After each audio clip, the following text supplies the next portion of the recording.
It's main event time.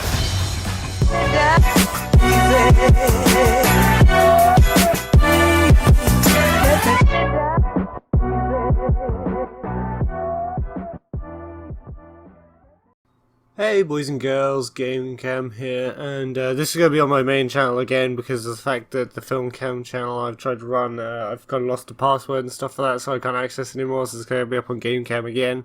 But today we're going to be looking at the Thor Ragnarok trailer that's been released, and basically analysing that, and I'll give you guys a rundown of what's going on.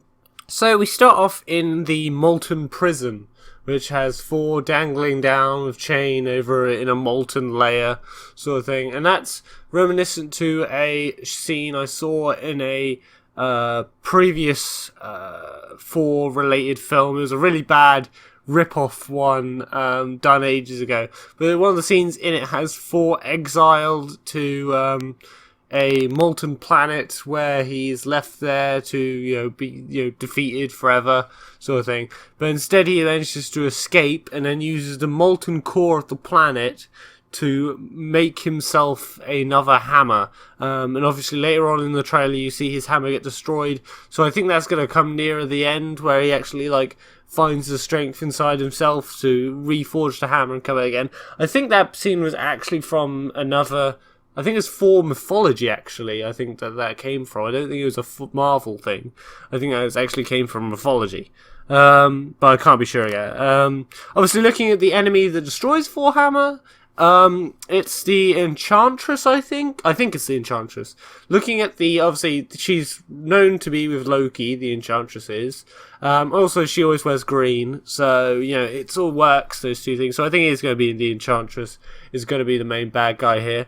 Looking at where she is, she fights Thor in an alleyway, which obviously doesn't seem like the kind of mystical land. So what I think is going to, I'll come to at the end of how I think everything comes together. But I think there's going to be something that comes into that one. So I think there's mainly going to be the Enchantress is going to be the main villain here. Obviously, they're meeting. It's sort of the whole trailer shows there's sort of a crossover between Thor's world and the Guardians of the Galaxy kind of world, and they're going with a sort of Guardians of the Galaxy sort of aesthetic. Obviously, it's not the first time they've crossed over. As the end of the second Thor film end of the second Thor film saw that the the girl warrior and the boy warrior go over and drop off the Infinity Stone with the Collector. So that's the first sort of crossover. So we're going to get I think we're going to get another crossover here. But obviously this is not going to be the first time that Thor's actually crossed over with them, so that'd be good. It's certainly getting closer to seeing sort of Guardians of the Galaxy's and Avengers working together. Obviously, you see glimpses of this other battle scene that's been going on between, obviously, a dark woman. I don't know who she is. It might have been Enchantress's mum, I don't know. But you can see her sort of fighting women riding on horses with wings. So I think they're Valkyries, or the warriors of the Asgard sort of thing, the legendary warriors. So I think that's going to be some sort of old conflict between sort of the Valkyries and the evil witch lady who's going to be like the mum of the Enchantress or something like that. Obviously we got Jeff Goldblum is in it as the Red King, but I'll explain that in a little bit. And you also have the girl who's in it, who's like his right-hand woman, is called Canaria, but I'll get to that in a second. It's because it's all sort of part of the Planet Hulk storyline, I think, because as you see Hulk in the arena, and the only other time I've seen sort of gladiatorial sort of style arena in Marvel has been the Planet Hulk storyline, and in that storyline, Hulk is exiled from Earth after being considered too dangerous to be on Earth. They try and exile Hulk to a peaceful planet, but the spaceship they put him in goes off course and ends up landing on a Skara, I think, which is a planet run by the Red King and his right-hand woman, which is Sierra. And in it, it turns out that he runs this gladiator arena, so they install Hulk with this obedience chip and they force him to fight in the arena, and I think that's what they're going to do with poor old Thor there. In the storyline, it's going to be different from the storyline in a lot of ways, because of the fact that in the storyline of the Planet Hulk one, the girl ends up marrying Hulk at the end of Planet Hulk. But I don't think that'll be the case here. But it's interesting to see sort of the crossover bits. Now, the fact of the matter is that I think that, obviously we also got, sorry, I forgot one bit. The really important thing you have to understand is they've got Karl Urban in it. Karl Urban, he's been in Red. He was the guy that did Dredd. Was a massive Dredd fangirl and a massive Karl Urban fangirl. I knew him straight off the bat. I don't know what sort of character he's playing, but he certainly looks like a badass.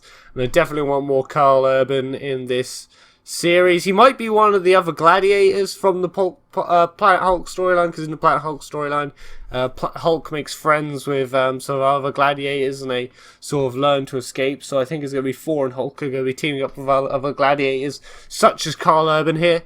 I'm going to really love to see more Karl Urban in it, because I love Karl Urban. Karl Urban's such a good actor. I think he should definitely be in more stuff, and I'm excited to see he's getting into the Marvel Universe. I wish he was more key figure, but hey ho, can't always be winners. But anyway, I think the whole plot coming across here is going to revolve around. I think this is the order it's going to take. I think it's what it's going to be. It's going to be way back in time. The Asgard noticed this evil witch, tried to send over some Valkyries to go to destroy her. They lost loads, but then I don't know, Odin comes in and wrecks her face or something like that, and her daughter Enchantress goes into a slumber or something like that, and then years later, she's like really annoyed at the Asgards, but she's like locked up. Loki, meanwhile, being hunted by Thor.